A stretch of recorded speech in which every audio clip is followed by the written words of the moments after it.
Eccoci, buon pomeriggio buona domenica pomeriggio a tutte e a tutti, grazie per essere qui appunto di domenica, quindi prendiamo appunto questo come un segnale di grande interesse e per il dibattito che verrà e credo, diciamo, pour cause, a buona ragione, perché discutiamo essenzialmente le tesi di Gavin Mueller, che è un intellettuale multiforme, diciamo, e anche accademico, ma non solo accademico.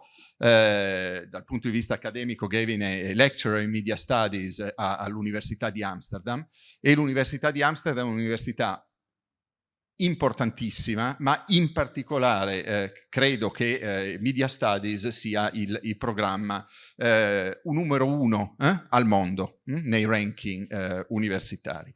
Gavin appunto è lecturer a UVA e parte lì del team su New Media and Digital Culture. Ha un PhD in Cultural Studies a George Mason University, che è in Virginia, con una tesi su politica e cultura dei media piracy che è stata pubblicata da Routledge nel 2019. Oltre ad avere pubblicato nel 2021 per Verso il libro che verrà, diciamo, da cui prenderà le mosse la discussione di oggi, che in inglese si chiama Breaking Things at Work, e in italiano è stato tradotto, ed è questo libro qui, con Tecnoluddismo perché odi il tuo lavoro, è stato tradotto a Nero Edizioni, e ve lo consiglio davvero, proprio sinceramente, anche perché, e qui si vede l'aspetto, diciamo, il côté non strettamente accademico di Gavin, è scritto come, diciamo, un libro non accademico. I libri accademici molto spesso sono noiosi, hanno un argomento, lo seguono. Questo è un libro scritto da un accademico, ma un libro che ha tutta, diciamo, la freschezza di un vero libro, non uno che ti tocca leggere perché, come dire, devi poi ci devi avere a che fare. Quindi è un piacere leggerlo. Gavin è anche molto attivo con articoli su vari giornali, ha fatto parte, fa parte forse tuttora di Jacobin, che è una rivista importante negli Stati Uniti, una rivista recente ma che è diventata molto importante, una rivista, diciamo, di impostazione socialista nel senso americano del termine, che ha una recente gemmazione italiana, Jacobin Italia, che è anch'essa una rivista di grande interesse. Ha creato un website, GeoCities, e questa, diciamo, non è, uno potrebbe pensare, vabbè, insomma, non è una grande... Il punto è che l'ha creato quasi 30 anni fa, nel 1995, questo ti dice molto. È membro del collettivo editoriale di Viewpoint Magazine, altro, diciamo, progetto di grande interesse, e vi suggerisco di andarlo a vedere. Come se non bastasse, ha lavorato e lavora come web designer e ricercatore per ricerche etnografiche di mercato e molto altro. Allora, da questo, diciamo, da tutte queste esperienze, questo volume, ma soprattutto, diciamo, le idee e gli argomenti che il professor Mueller vorrà presentare diciamo, nella prossima ventina di minuti, per poi essere discussi da me, ma soprattutto da tutti noi, per cui immagino che ci sarà un'ampia partecipazione a un dibattito. Piuttosto che un dialogo tra Gavin Mueller e Stefano Sacchi, preferirei che, come dire, fosse un dibattito tra tutti noi. Thank you so much for being here, and you have the floor. Thank you so much for that introduction. And there we go. So that's my intro. It's a book. Thank you all for being here on a sunny Sunday afternoon. There's not too many more of those in the year, I would imagine. My book, this is the English version, and Stefano showed you the Italian one, is essentially about the role of technology in class struggle and class politics.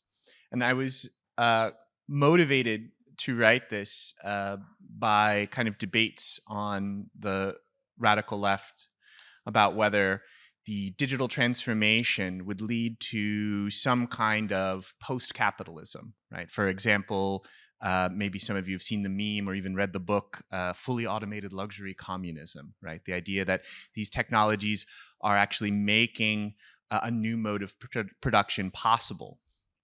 And I had a problem with this because I thought that if you wanted to take a properly Marxist perspective on this question, which I did, you have to approach it from the perspective of actually existing worker struggles. And here I was quite influenced by actually Italian Marxist tradition in coming to that kind of perspective.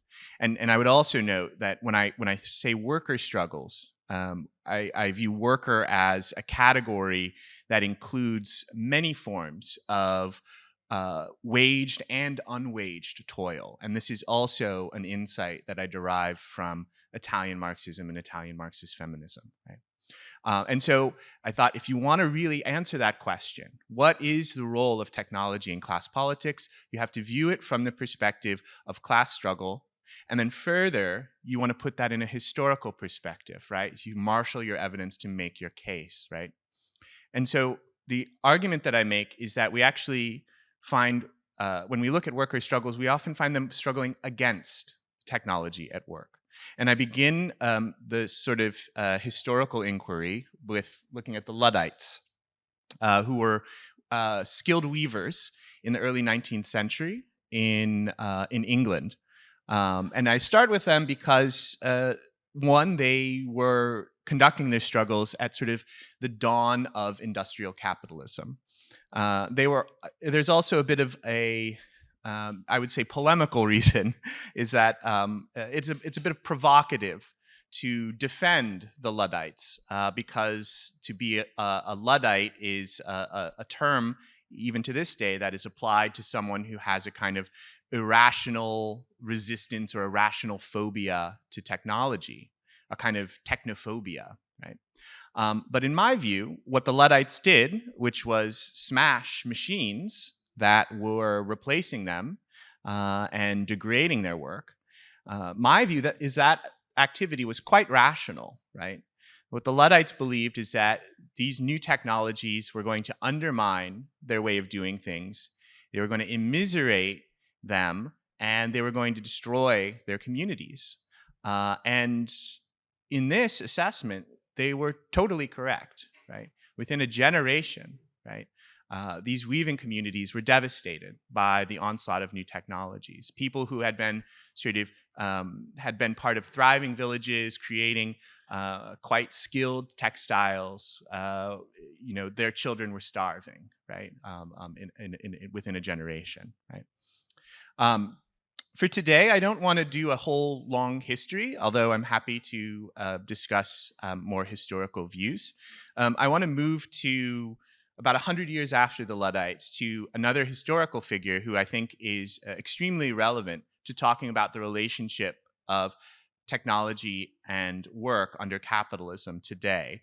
And that's the engineer, Frederick Winslow Taylor. Are some of you familiar with Taylor? The Taylor system? Yeah. So, they call it Taylorism, right? What was so important about Taylor? I think he's significant because he was able to articulate, right, and try to make a kind of systematic approach to a basic insight that technology at work has a role in class politics. Though for Taylor, he did not take the perspective or the viewpoint of the workers, he took the viewpoint of management, right? So he knew, because he had a lot of experience working on the shop floor, right, with workers, that one source of power that workers had in the factory was that at this time, they were the ones who understood the work process. They knew from point A to point Z how things were done and how things were made. And even management and owners did not really understand how things were produced in a minute, detailed way. And this knowledge gave workers power because they controlled the pace of work, they controlled how things were done, right? And therefore, they had a kind of leverage over the production process. If they wanted to slow things down, they could. If they wanted to do things a different way, they could. If they wanted to take a break, they could. And management wasn't able to sort of fill in the gaps, right? They were sort of had to follow the lead of the workers. And this enraged Taylor. He was like obsessed with this idea that workers were not working at their maximum capacity at all times. It was like a mania that he had. He had a very nervous kind of disposition. He was obsessed with this question, and he wanted workers to labor as fast as possible. So he knew what he needed to do was establish a system that, in the words of the social theorist Harry Braverman, would separate knowledge from execution.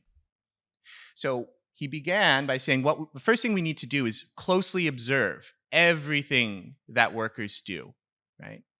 And so he himself used a stopwatch. He was infamous for a stopwatch. The next generation of scientific management would do all sorts of kind of cameras and time motion studies and to try to capture every movement of the workers, to understand the entire process of production, right? And then once you had total knowledge, right, you made sure that only management had a broad overview of the production process. And instead, you told the workers, just focus on these movements, and I'm going to tell you exactly how to move, right? Exactly to the second, how long tasks should take, right? And make them very repetitive, right? And to separate these workers from one another, say, just focus on this one task and keep doing it steadily, right? We'll worry about how to integrate the whole procedure, right? And if you did this, then you had a kind of power over the production process. Management would have a power over this, right? You map all the movement, and then you can control them in a minute detail. And if you do this, then it's quite easy to accelerate the labor process. On one, you say, oh, well, you've done, 50 stitches a minute. You need to be doing 60 stitches a minute, right?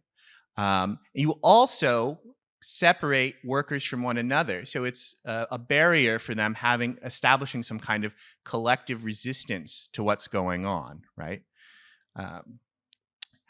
For Taylor himself, he actually faced a great deal of resistance. In fact, he was actually, the workers started refusing. If they saw him show up with his stopwatch, they were like, we're not working today.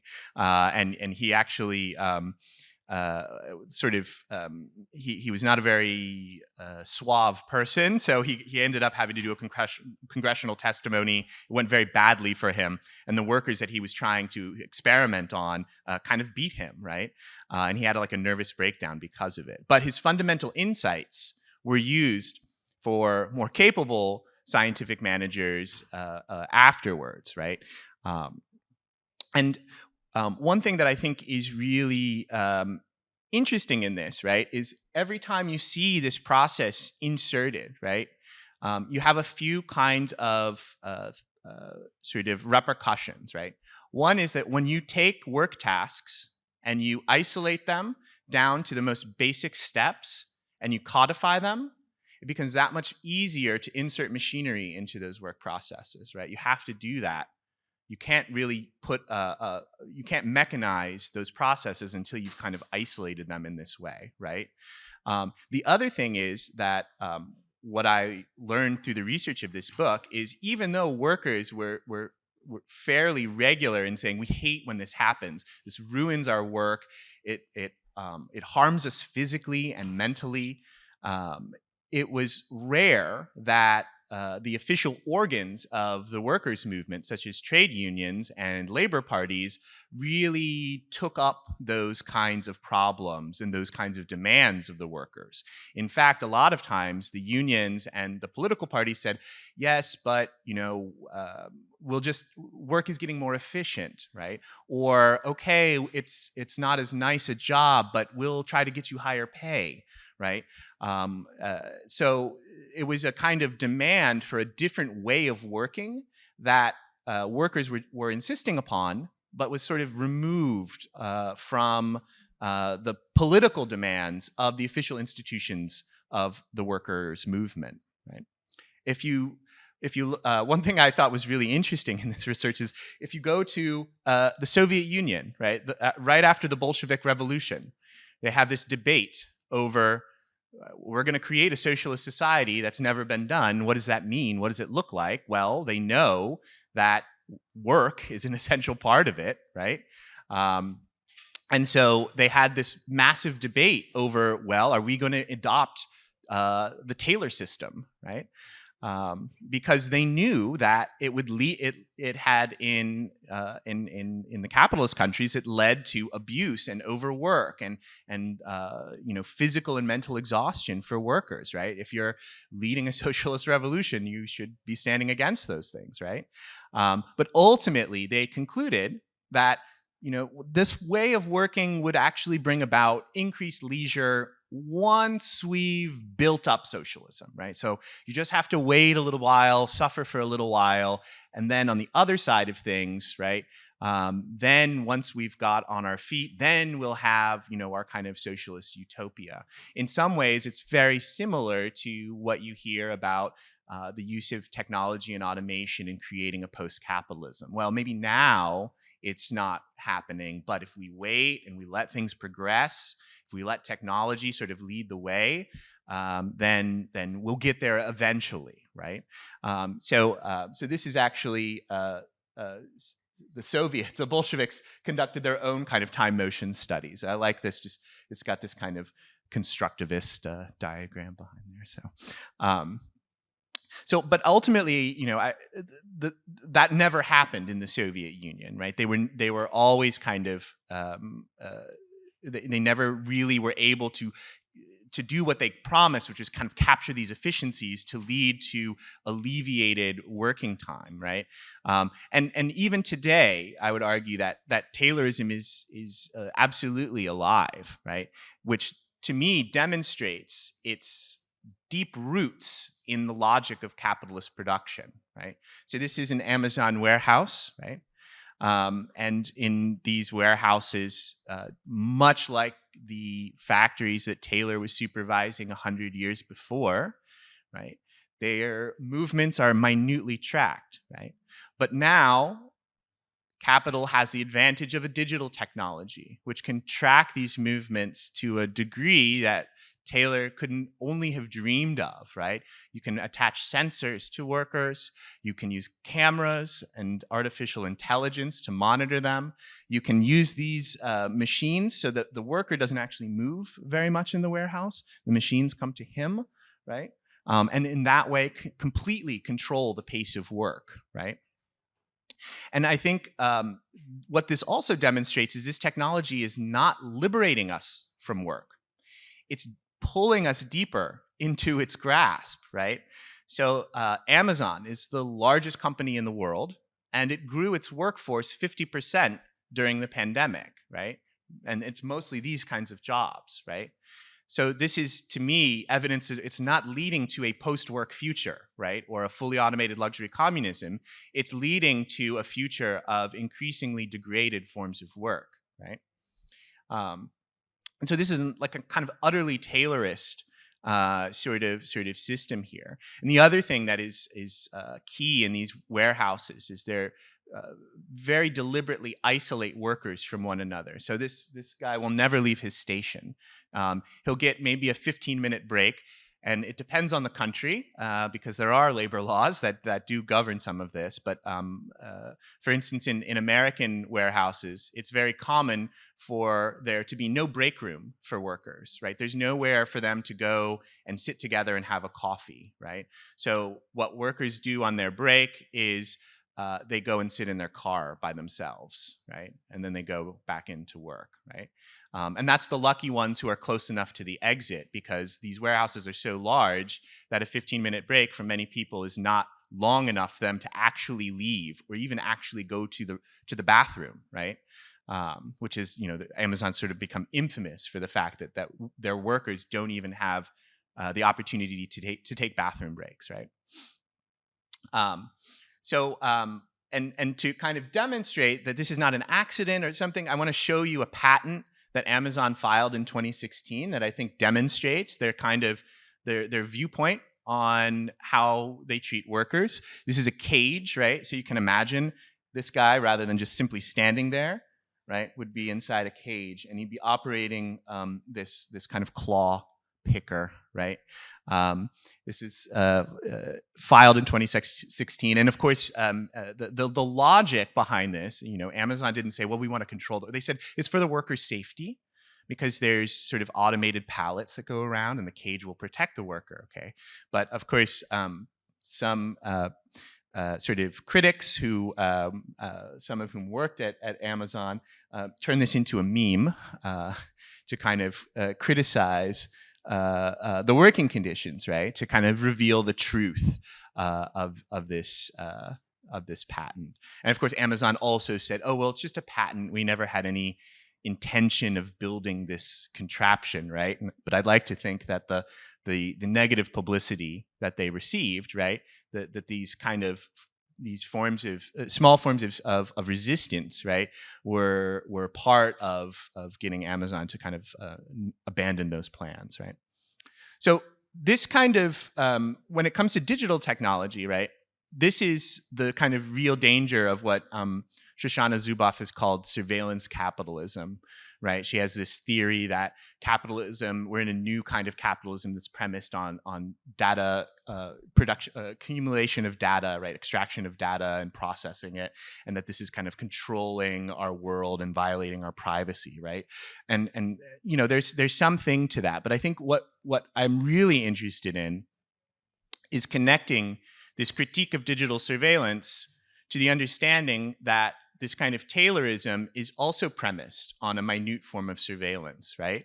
So it's not just that, oh, we're going to lose our right to privacy, or we're going to be stuck in a kind of social media filter bubble, right? It's that this data, this information is constantly being used to reorganize the environments that we find ourselves in, at work, but also at leisure, in ways where we lose leverage over the autonomy, our autonomy at work, and our autonomy in everyday life, right? I had a friend, you mentioned my brief history as in web design. It's very limited, I would say. But I had a friend who was deeper into it in the early 2000s. And he said, anytime you see a site redesigned, it's to put more ads in it, right? And I think this is, we've reached the point where now these platforms that we experience, that are so much part of our everyday experience, are constantly being reconfigured precisely for those purposes, to make us more productive, but also to it also removes the kind of what we wish to see in those platforms. It removes our ability to intervene and to have a say over the kinds of information, the kinds of experiences we want to have, right? It's a kind of Taylorization of our digital lives, right? And I realize that I'm speaking at a university. I'm a university professor, and many students, you may not fear cages at work, right? You say, well, I'm going to have this kind of, you're being trained to have some sort of role, a knowledge worker role, right, or an administrative role, right?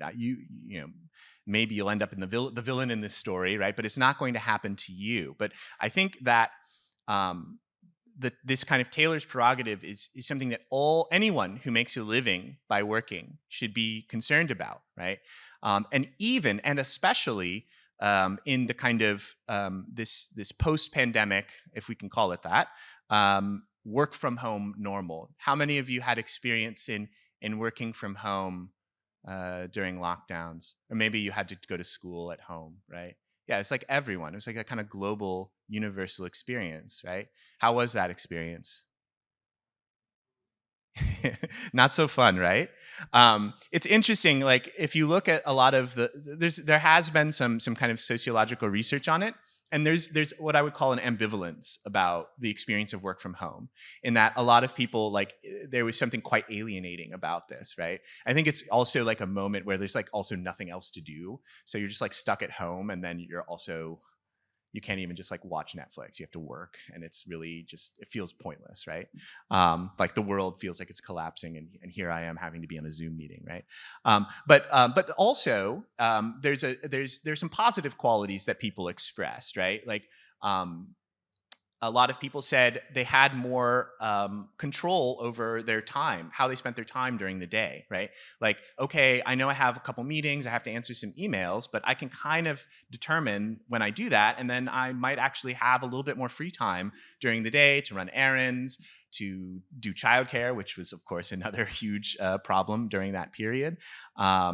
Also, people who had long commutes really felt a kind of liberation from that, right? If you spend 2 hours every day or more, which is increasingly common in the US, just going to and from the office or the workplace, and now you don't have to do that anymore. You've got a lot more time for yourself, right?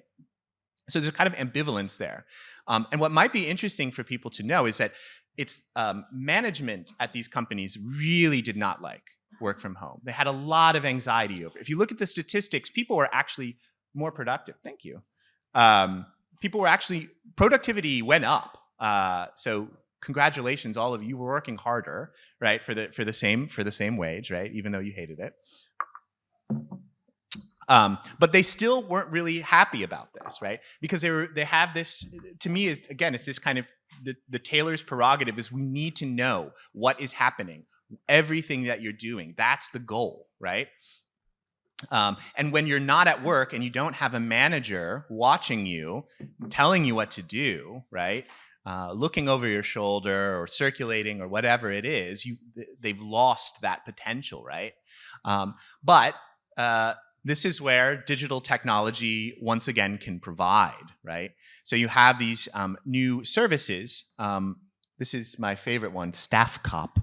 But there's other ones called like Hub Staff and Clever Control, right? And what they do is you would be required to install this on your work computer, and then it monitors you in various ways. There's various packages that you can opt for. You can see some of them here, right? It'll monitor every website you go to, and it can also block websites. So make sure you're not watching YouTube or something at work, right? It'll log your keystrokes, right? So everything you type. It'll monitor your files, any file transfers you do. It can even, some of these packages can actually watch you through your laptop camera, right? Or they'll take screenshots of what's happening on your screen. Many of these technologies were actually pioneered through in forms of like click work and customer service work that's been outsourced to the global south, right?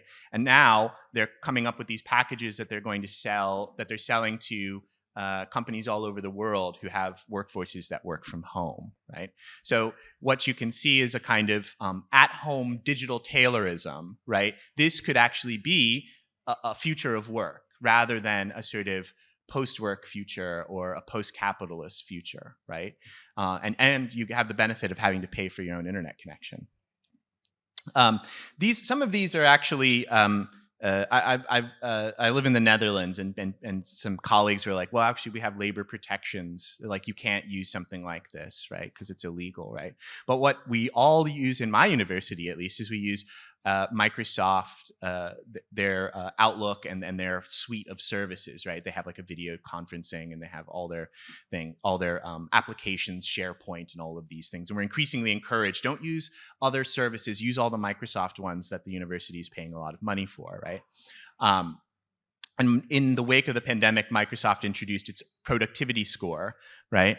So what this does is it actually tracks your email, your teleconferencing behavior, so like they'll say they have statistics that they can aggregate, like how long does it take you to open an email, or like how late are you to a meeting, and they can actually feed you those statistics, right?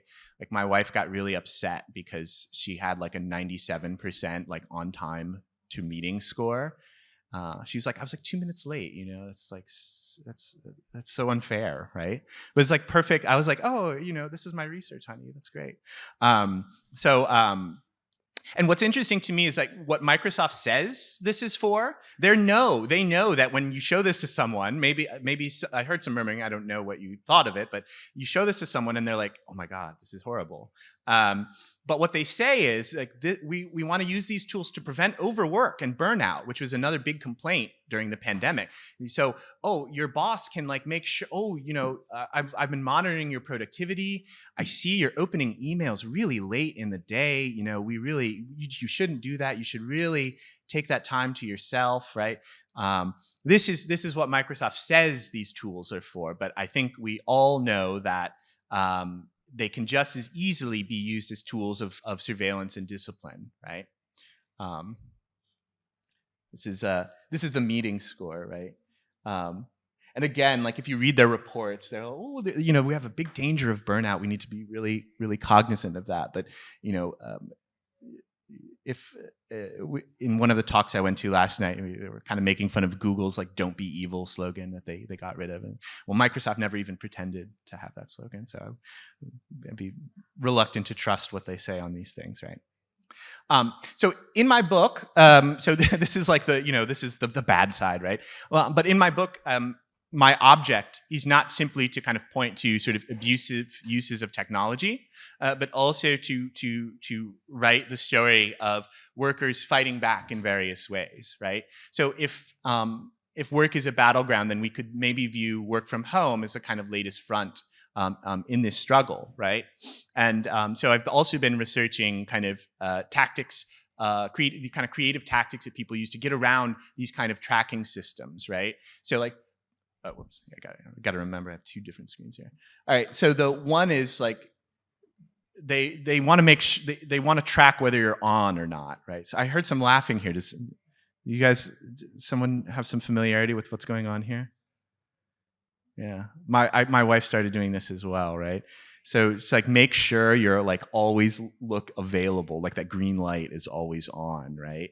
Whatever you have to do, keep the window open, keep the chat open. You can open the chat and type something, but not send it, and then the system's like, oh yeah, you're typing, right? So it marks you as available, right? So you have to make sure you're logged into your company VPN at all times, because that's another one that they use to kind of see, you're not actually at work when you're working from home, right? But there's a lot of really interesting ones that I like, and I think what's also noteworthy is that these tactics, the way I found out about a lot of them is through a subreddit that was called Anti-Work that emerged during the pandemic as a kind of response to these kind of pressures and dissatisfaction with the world of work, particularly during coronavirus, right? So there's this kind of collective sharing of tactics, and anti-work is like a kind of traditional like left communist slogan, right, as well. But you had literally 1 million subscribers, right, to this subreddit. So people who, I don't know what their politics were, but they're subscribing to this kind of anti-capitalist slogan and sharing tactics of subversion. So one basic one, right, is you can install what's called a mouse jiggler. This is a screenshot from GitHub, right? So it's an open source software site. So if you have a little bit of coding understanding, right, you can install this, and it makes it look like your mouse is always working, because that's a common thing that's tracked, right? Some people, there's a trend called overworking, where you can, where people who have work from home jobs will actually get multiple jobs, and then they'll just put something like this up, and they're like, I just need to do like an hour or two per job, and they'll get like 3 or 4 incomes coming in. So there's like, that's a whole different kind of can of worms there. But maybe if you're not so good at like installing open source software, and that seems like a little bit intimidating, there's like more analog solutions, right? You can just put your mouse on top of a watch, and every time it clicks, it kind of jiggles it a little bit, right? Workers start to learn the kind of rhythms of when like the work from home software does a screenshot, right? And you can kind of get around that. And of course we all know that that Zoom was like far from a perfect experience, streamlined experience. There was always, calls were dropping, or connectivity. You had connectivity problems, right? So, oh yeah, I forgot to mention, this you can actually buy like a professional level mouse jig. You can buy these on Amazon actually. It's like 30 euros or something. And so you put your mouse on there and it just kind of rotates it. Very, very pleasing, right? And this is like one of the more expensive ones. There's a lot of cheaper ones too out there, right? But yeah, if you're worried about Zoom, right? There's this it's a kind of a prank, but also could be effective, right? This is Sam Levine has a bunch of these he's like a programmer and artist that has a bunch of these kind of political little projects, kind of situationist inspired projects. The Zoom Escaper, you can dial up your echo or choppiness, or you can trigger some sound effects, right? Like a upset baby or dogs barking or construction, right? So, and therefore sort of escape your Zoom meeting, right? So, and I'm glad to hear the laughter. I think these are like kind of humorous and funny, right? But also, my subject is something fairly serious, I would say. And so the risk of like some of these examples is that this kind of Luddite approach to digital Taylorism seems like this kind of last-ditch weapon of the weak, right? So there's a bigger question, right? Like, are we just going to get trapped in this kind of typical sort of problem in cultural studies where we celebrate all these small resistances, but we're not able to actually reshape the world, right? We celebrate these things, but these are not actually going to like kind of overturn the situation that we're in, right? They're not going to actually lead to some kind of more progressive kind of world, right? So my view is that if we're interested in radical change, that we should start precisely from these kind of places, right, where workers are developing their own sort of critical perspectives and then putting them into action, experimenting with what they can get away with, even building sort of solidarities among one another, right? I mean, this is a bigger question that I'm interested in thinking more about, but I've had a lot of jobs, and I don't think I ever felt more solidarity with coworkers than when we were trying to do something we weren't supposed to do, right? So I think to me, these are the moments or the places where you start to build the kinds of social relations that can lead to sort of bigger, more ambitious, maybe riskier kinds of tactics, right? And so the role for me, if you're a kind of come at this from a sort of intellectual perspective, is you could say, like, let's come in and I have a strategy. This is what we should do if we want to improve working conditions, if we want to build a workers' movement, if we want to overthrow capitalism, right? I've read all the books and here we go. And I think this potentially replicates mistakes that were made in the past, where those organs, the people in those roles, actually neglected to take seriously workers' practical resistance to Taylorism and other forms of technology at work, right? And instead, we can start from these sort of very real grievances, right? And mechanisms of exploitation, and we can learn from the sort of creativities of resistance. And in that sense, we start from this sort of strata, and we fashion more coordinated and militant challenges to capitalism and its sort of technological weapons. And so I'll conclude there. Thank you so much for this. Thank you so much for this talk/introduction to the debate. Actually, I would like to. I would like to ask you something that you just mentioned typical trap in cultural studies, starting from small, local innovations.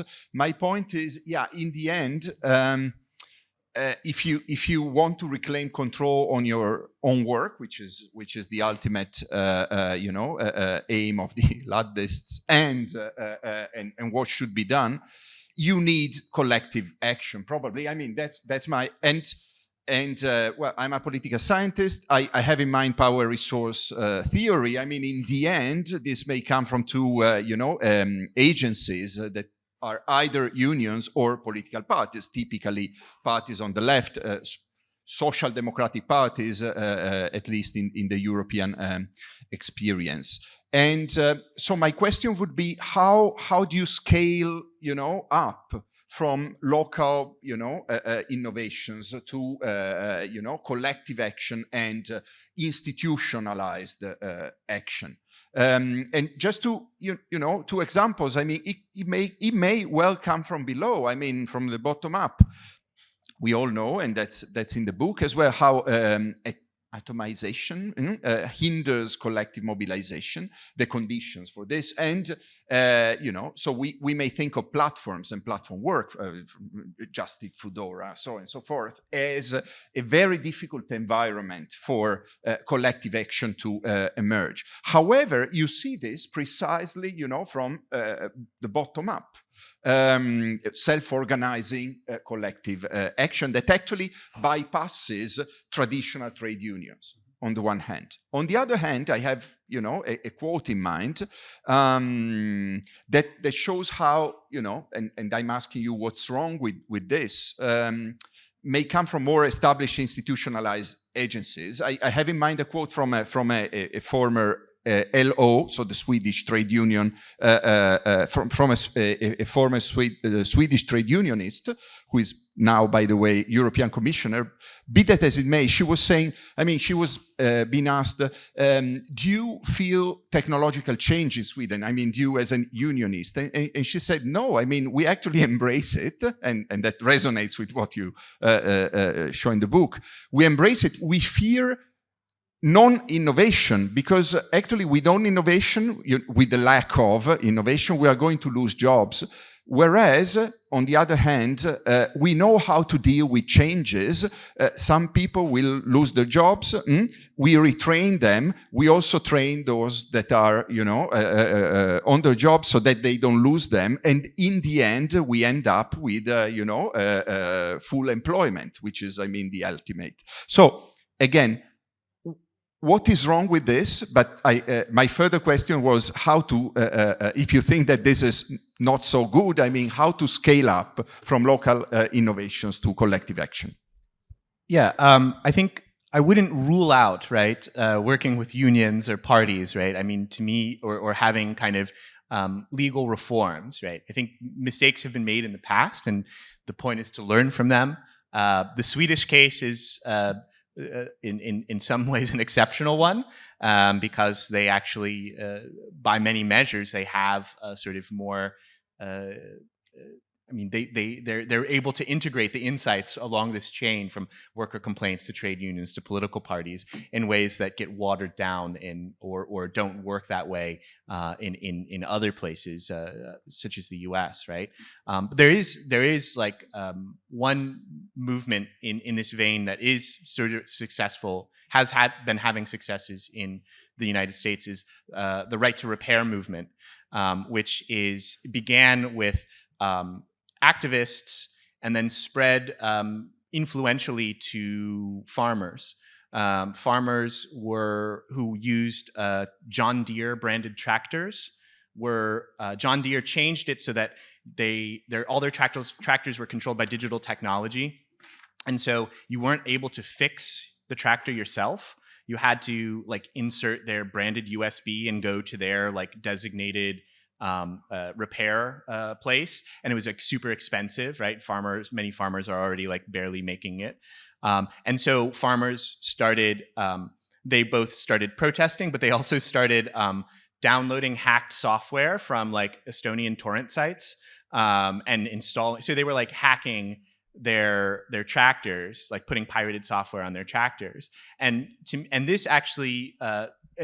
Along with kind of activist agitation, was able to get attention of certain kinds of sympathetic elected officials, such as Elizabeth Warren, who now is a big supporter of, like, we need to actually say you can't lock down the technology in this way. You have to let the people who use it, they have a right to repair it their own way or to customize it their own way. This is also something that would potentially apply, if you're not a farmer, would apply to your iPhone, right? Because you have to go through Apple, you have to do it their way. They don't actually fix it. They just tell you to buy a new one, right? This would be legislation that would prevent them from doing that. It's more sustainable. It's better for consumers and for workers. And to me, that's like a kind of bright spot, right? That shows that there can be a connection between this kind of militant action, this like kind of breaking things at work, to sort of larger reforms. As far as like the retraining and all of this, I mean, it's a kind of, to me, again, I'm coming from the United States, so these kind of things seem quite like utopian, right?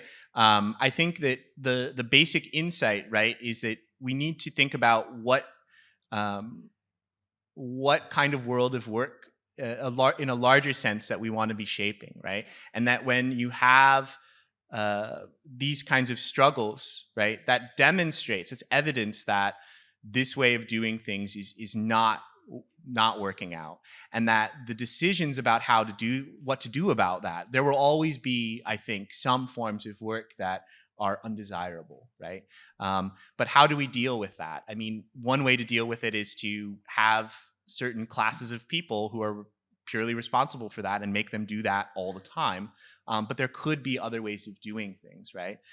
There could be other approaches, and some have been attempted in places like you mentioned, like in Scandinavia. And I think we have to learn from those as well. Okay, thanks so much. I was going to mention this John Deere's tractors software saga, because it's really interesting, and it shows that actually there might be room for some kind of let's call it I don't know, legal or statutory hackering, or you know, ways of and also, I mean, you mentioned shitty automation, what some economists you know, as a Acemoglu Restrepo call the wrong kind of automation, AI, the one that, you know, destroys jobs without any significant improvement in quality or productivity or whatever. So there is actually room for public policy against this, or at the very least not subsidizing, for instance, by tax breaks, this kind of shitty automation that is, you know, actually is what has been going on with the parts of the Industry 4.0 thing in Europe. However, and this will be my next question, there is, and I have in mind, I mean, this quote from Shoshana Zuboff, there is a structural lack of reciprocity between the company and the customers, I think, and the environment, let's say. However, I mean, there are some political scientists, Culpeper and Thielen, who studied how customers tend to side by platforms against regulators, okay? And they call it a new dimension of business power, okay? Not just lobbying, not just, you know, withholding capital, the possibility of withholding capital, which is structural. But, you know, this wouldn't happen with Ford or General Motors. I mean, when they have to recall, you know, a model, I mean, if you have that model, you say, what the hell? But with platforms, such as Amazon, Google, when regulators try to regulate them, I mean, generally customers are not acting as citizens. They side with platforms vis-a-vis or against regulators. Actually, is this not, if you know, empirically confirmed, a great hindrance towards you know, this kind of generalizing these practices to the whole citizenry? I mean, they may come up from some small groups, but then they, in order to you know, become successful, they would need to gain societal support. Yeah. I mean, I think, you know, it's a great problem, right? Because if you say, oh, you increase sort of leverage or benefits on one hand, maybe you increase prices and other people don't like that, right? And we've kind of created a world in which this is how we view things, that we're pitted against each other in a zero-sum game, right? There's a much bigger project in creating the kind of world that at least I want to see, and I think other people do, to view things in a different way, right? I don't think you actually get large-scale change without some measure of sacrifice, and it really is, I would say, the measure of creating a democratic and responsive and a progressive society to explain to people the stakes of these things and to show that, okay, we can do things in a different way. I think you see potentials that I think could, with the right sort of education, promotion, support from institutions, right, could lead to an alternative, right? Like there's Spotify. That's how most people listen to music, right? And they pay almost nothing to artists. I think everyone knows that, right? Even though you probably still listen to Spotify. But there's also Bandcamp, which has a specifically anti-Spotify business model that you buy the music, we split the profits with or the proceeds with the artists in a much more equitable way, and it's quite popular. It's not Spotify popular, right? But to me, it shows that we have at least enough people to make that kind of platform self-sustaining. How do we build it and grow it so we have much more progressive social relations? I think it's not that hard to explain to people, like, if you like music, like maybe we need to think of a way to support it. Spotify is cheap, but there are externalities, there are costs, right? This is going to be a big challenge with environmental sustainability, right? There are costs that we weren't paying, right? And that's led us into a huge problem. And I would say, from my perspective, people in Europe have been much more prepared to say, wow, we do actually really have to change things. We have to not treat these things as externalities anymore. We have to address them somehow, whether it's through state subsidies, new technologies, or in some sense giving things up, right? I live in the Netherlands, and there's a huge battle with the agriculture sector there, right, which wants to keep doing this kind of extremely destructive form of farming. And the government says, we actually have to reduce the amount of livestock we have, right? There's no other way to meet emissions targets unless we do this.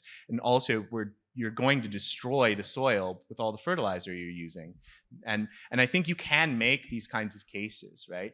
It's a difficult process, but to me, this is like really the challenge of the next period, is to say that we let the companies create our worlds for us. We let them create these like low wage jobs. We let this technology, this shitty automation and other really exploitive forms of technology shape our world. And now we have to learn the lessons. We have to dig our way out of it, right? I'm hopeful that especially with this audience, with people who are being trained in engineering and new technologies, you're very important in that project, right? So I'm really pleased to try to bring these ideas in front of this kind of audience, right? Because I think it's so important. Thank you so much. Questions?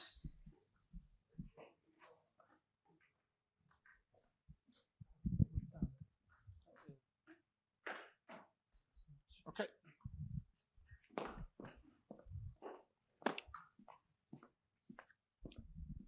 Thank you. 2 questions. First of all, is it possible the fact that we resort to these smart gadgets as a way to escape the situation that is occurring is because on the one hand, it feels like on a university playing field, we're so obsessed with entrepreneurship as the way to change the social dimension. Like, what is going to be the next big app that we can develop? And I feel like we have forgotten how to create any sort of social change without developing some sort of app. It's like app-obsessed sort of culture. And on the other side, on a political level, it feels like we're just playing catch-up. Okay, like what is trending? Okay, let's catch up with the trend, and you're not thinking long-term to create trends. But historically, it has been very important, this coordination of whatever was going on with the workers to whatever was happening at a political and intellectual level. Like we can think back to France, how communism didn't happen in France because of that, because workers were going in one direction and political parties were going on the other direction. So how do we build that kind of coordination bridge between the two? And the second is that Would you agree, and how could we fix the fact that unions are sort of dying? So the knowledge that unions and the know-how that the unions have created for more traditional industries such as mining, etc., as they're scaling down, this knowledge is not passing on to the new tech jobs that are being created. And this was important not just for their current rights, but they also provided, for example, in the United States, you can take the example of Fiona Hill. She really promotes this because she came from England and she was part of some mining community, and it was the workers' union in that community that funded her studies to move on forward. So they also took care of the future generations. I could never imagine the current digital nomad to take care of the future generation in that same way. So how do we manage that? Thank you. I mean, these are both like enormous questions, and if I could answer them, right, I would be like Vladimir Lenin 2.0, right?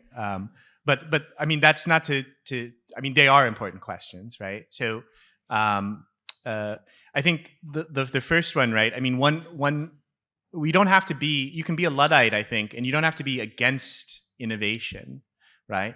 To me, that's like a bad stereotype of what the Luddites were doing. These were people who were actually quite good at technology, right? In the book, I also talk about hackers they're often Luddites, actually. They hate the newest forms of innovation because they understand that those kind of innovations undermine what they view as a more autonomous relationship to technology. So I think you kind of identified the issue, right? Is that we've associated innovation with this entrepreneurialism, with like creating products in new markets that are often just a kind of optimized version of what already exists, right? And we haven't actually inserted other values into that process of innovation, right? So I think there is a space for what I would call Luddite technologies, right? Probably the most successful one that I write about in my book is the open source software movement, right? Which was premised on this kind of autonomy, right? And was actually able to come up with techniques to make open source, if not hegemonic, a crucial component of programming. And in one reason why you have digital nomads, why programmers have a kind of individual autonomy over their work, is because you didn't have Microsoft controlling programming languages and saying, well, if you want to go do another job, you're going to have to learn their programming language and they won't hire you, so I can do whatever I want to. This is what they've continually been doing over the past 30 years. So that leads me to your second question of what do we do about the unions? This is a larger question that I think goes beyond technology. I do think you see some interesting organizing at large tech companies, right? And I think that we could see a world in which we don't have this sort of wildly speculative venture capital situation, and you have, you know, something that resembles industrial capitalism, large monopolies that are somewhat stagnant, right? Like Facebook is stagnant, right? Amazon is maybe facing problems because they've burned through too many warehouse workers. They're going to have to figure out something different, right? So I also have very intelligent friends and colleagues that talk about emerging industries such as medicine and education, right? We don't have as many industrial workers, right? But actually almost numerically similar replacement is the rise in healthcare and education. And these workers are often quite political, right? And unionizing or unionized. And there's a lot of potential there to think about what kind of politics might emerge from those kinds of places. Great, thank you so much. You know that there is a strict 1 hour rule for these events at Biennale Tecnologia, not least because I have to introduce another talk in room 3 right now on the consequences of the COVID-19 in terms of inequalities. So some of you might be interested in this. So thank you so much for being here, but a warm round of applause for Professor Gavin. Thank you. Thank you for your moderating. Thank you for your questions.